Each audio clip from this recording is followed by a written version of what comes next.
We have already discussed how millionaires segment all expenditures into expenses and investments and prioritize investments. This goes on daily within all contexts. In addition to this general decision-making criteria, millionaires also hold more assets as financial investments than other people tend to do, proportionately. They value seeing money grow without effort on their part, but mainly they simply cannot spend most of what is flowing in.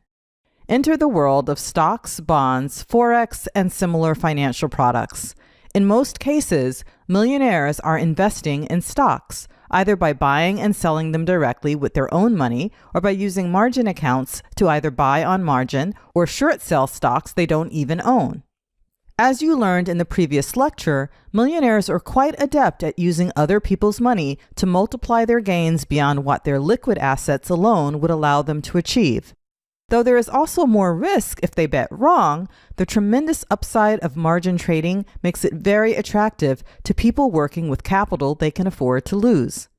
As your wealth accumulates, it doesn't make sense to just leave it sitting in savings accounts collecting 0.1% interest, and you won't be able to spend it all either. So some sort of investment play is likely to be a part of any sound financial plan.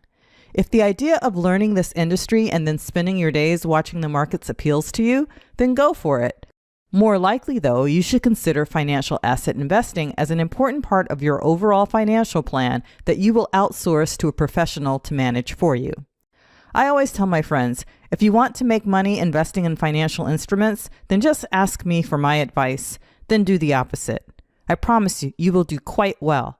If there is one thing I've learned about that industry, it's that you need to either specialize in it 100% or hire someone to make and manage an investment portfolio for you who is specializing in it 100% of the time. It's not an industry to dabble in unless you're into legalized gambling. If you are risk adverse, then a better asset to consider is real estate.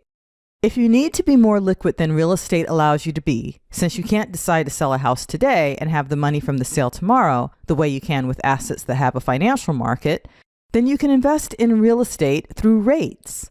These are also traded in exchanges just like stocks and bonds. These are decisions a good investment advisor can help you make intelligently. When you go to hire a financial investment manager, just be sure to pick someone who charges an hourly rate for their time, rather than charging you nothing up front, than being paid by their commissions on transactions. Anyone paid by the transaction is likely to advise you towards strategies that involve more transactions, which passes along higher transaction costs to you, and may even have a significant tax consequence.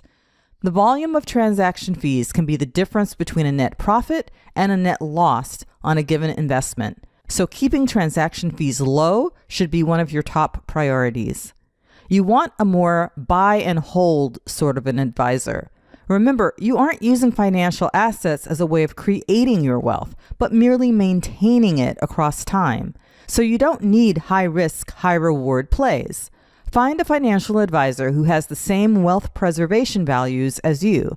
Then review your financial statements and progress with that person quarterly, and otherwise focus your time and attention on other aspects of your growing empire.